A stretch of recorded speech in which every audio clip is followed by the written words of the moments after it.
Well, welcome everybody. We're back this week with another Get to Know You video. And this week, I am so excited to have on this video my good friend and one of the most, I would say, joyful people that I know. Oh, isn't that nice? Is Roxie Olsen. You may have seen her in church and you may be thinking, gosh darn, why is she so happy? But you've never gotten the chance to ask her. Well, here now is your opportunity to get to know Roxie a little bit more. So thank you, Roxie, for joining Oh, us. I'm so thrilled. I've loved the other interviews. Oh, they've been so much fun to do, and I was so glad that you agreed to. Oh, it was just fun. I'm Give glad us. to get to talk to everybody and in this beautiful new room. Yeah, as well. yeah. We're in the new gathering room space today, and it's a nice November morning, ready to get to know you.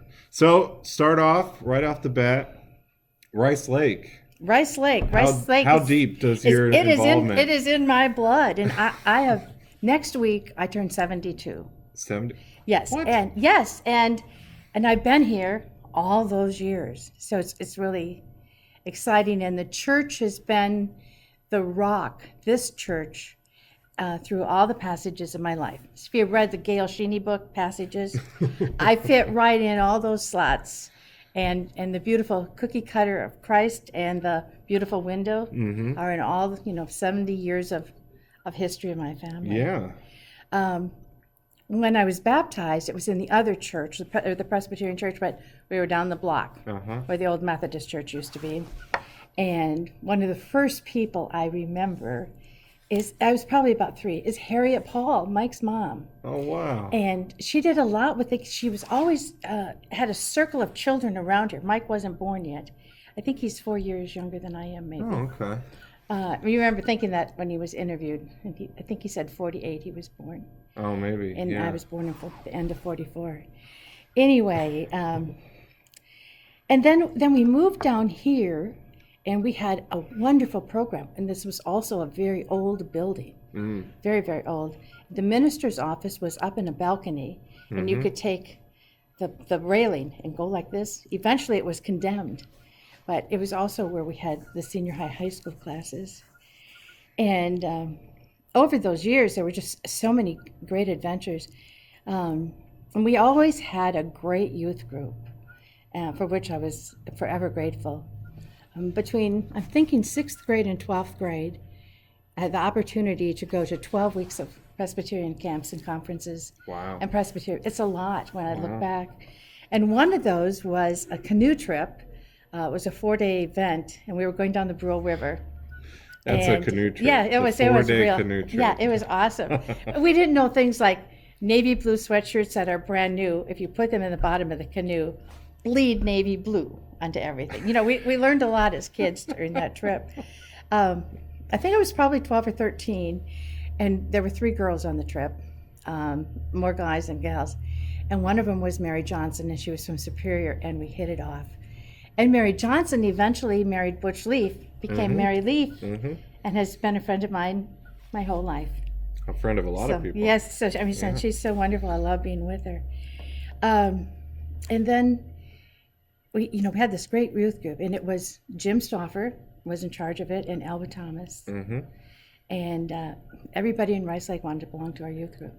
They did. I mean, it was an awesome Sunday night event.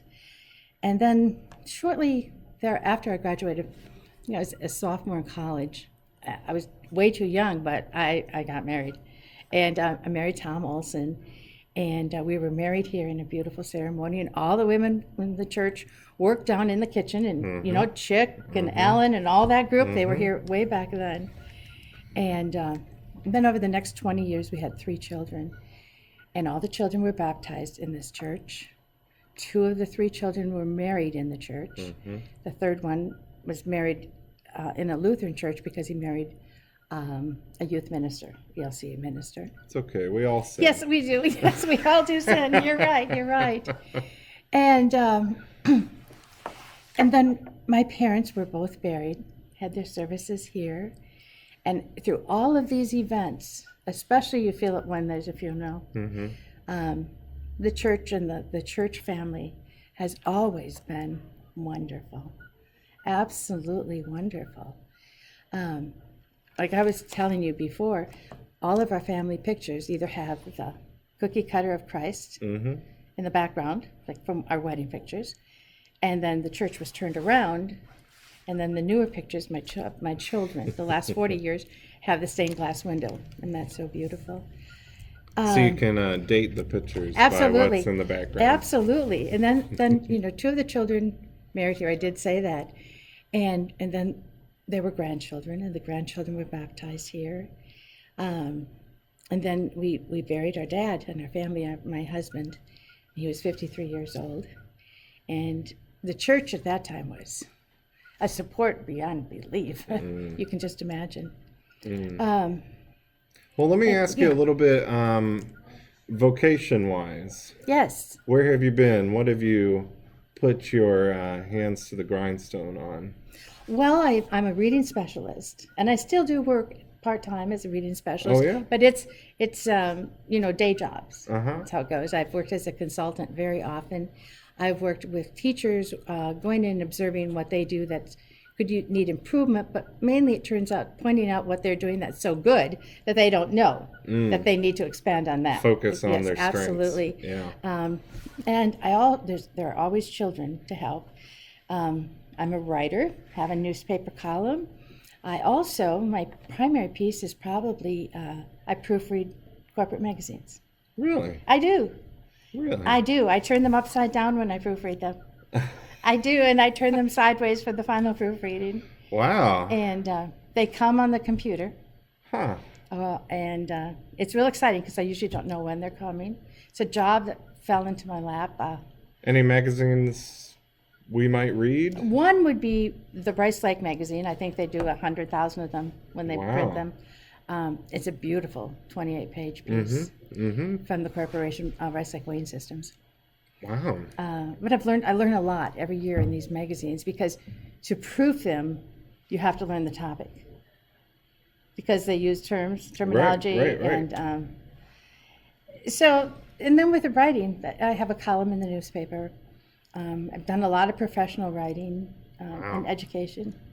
Man, that's so great. The gift of being able to put down your words on paper is something often overlooked, but it's an incredible gift. Well, I think it just came naturally out of my job as a specialist.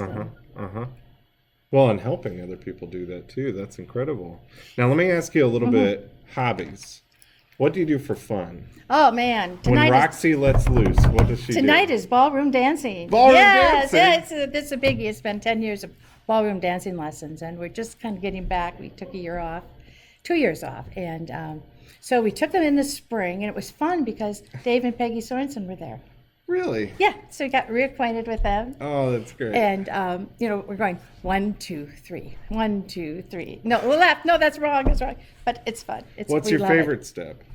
Oh, we love the swing, the West Coast swing. I mean, we just, we call it the jitterbug. Swing is a lot of fun. Do you dance? I did a couple semesters of ballroom dance when I was in college, and it is fun. It always just had a great amount of fun.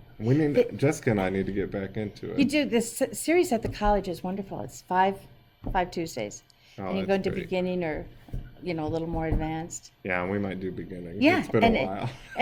And 90 minutes is a long time when you start off. Like tonight we'll be busy. Yeah. Good exercise too. Yeah, it is. And we love to kayak. We have a cabin. I have a cabin up on Lake Coudray. A real cabin, 22 by 24, no furnace, and an 18-inch kitchen counter. Real cabin. Real cabin. Yeah, real cabin. You heard it here first. Yes. Real cabin. It's the kind where, you know, the step is too big for you to get in. So you have to go to step up, and the puppy can't go in on its own. But we're in the water every day in the kayaks. That's been 5 years we've been using them. And whenever we wake up, go out, get in the kayak. Very often we're the only people on the lake at that time of the day. That sounds peaceful. It's a great time to meditate and pray. It's wonderful. Wow, that is great. And fly fishing is the other one. Probably. Fly fishing? Yeah. Wow. Here we go. What's the movie with Brad Pitt and is it The River Runs Through It or something? Yes. That's a great movie, and it always made me look at fly fishing like that's something I need to do. Well, it's so easy because you can carry your fly rod broken down in your car, Yeah. and you don't have to buy bait. Yeah. You know, so anytime you want to go for 5 minutes, Wow, you can. Yeah. And Let go for a little bit. yeah, and there's something magical, you know, about this piece, the back and forth. Mm-hmm. It feels good. Your mind clears out. Well, you know, the dad in The River Runs Through It was a Presbyterian minister. Really? So I'm gonna have to. You I'm will. gonna have You're to going to do have to that. look into I'm that, gonna have without to do a that. doubt. Well, before I let you go, Yes. something that I've been asking all the people is looking at our church today. Yes. What do you think is if you were going to be a consultant for our Yes. church, what is our strength that we Oh, should focus on? I think your strength is the relationships between the people and how they help each other, without a doubt, and care for each other. You know, I've had these periods of time where I thought, we need to grow. And then I look at what's happening and I realize we're doing really well, and you get to know everybody and supporting everybody. I love that we have this new project. One time I heard Dick Fish. Have you heard the name Dick Fish before? I don't know if I have. Okay, well, they've been gone maybe 10 years. And this is I think the building project when we put the elevator in. And I had made up my mind ahead of time. I'm just not quite ready for another building project. And I came to church that Sunday, and Dick got up, leaned on the front pew, and talked about coming to church here for the first time, maybe a year prior. And he said, and we were invited to coffee. And at 10:30, we went in for coffee. And he said, and at 11:45, everyone was still having coffee. And at 12, they had to take a broom and sweep everyone out. And he said, we knew, they had lived all over the United States, that this is a good place. And I heard someone else who was up in front once talking before a campaign, and they said, and it might have been Tom Vanasek, said that if you don't have a church project, or a church should have, maybe I should put it positively, you need to have a church project that everyone is involved in. It keeps everyone busy, gives you, I mean, this has been wonderful to work on. Yeah. But I think the people, all the goodness, love coming on Sunday morning. And I don't know everyone anymore, and it doesn't matter. Yeah. You know, I just love sitting and watching and taking everything in, and I love having you be the pastor, and I love your sermon. Well, thank you. Yes. Thank you. Well, that is a word of encouragement for everybody today. Make sure you take some time to be encouraged by your family, brothers and sisters in Christ who you meet here, because we're trying to encourage you as best we can. Well, Roxie, I want to thank you for joining us today. Fun. Thank you. And if you have any questions for Roxie, post them in the comments. If you have any people who you think I should interview next, or challenges that I should take on, go ahead and stick those below. And in the meantime, God bless, and know that you are loved because you are a child of God. Peace. Amen.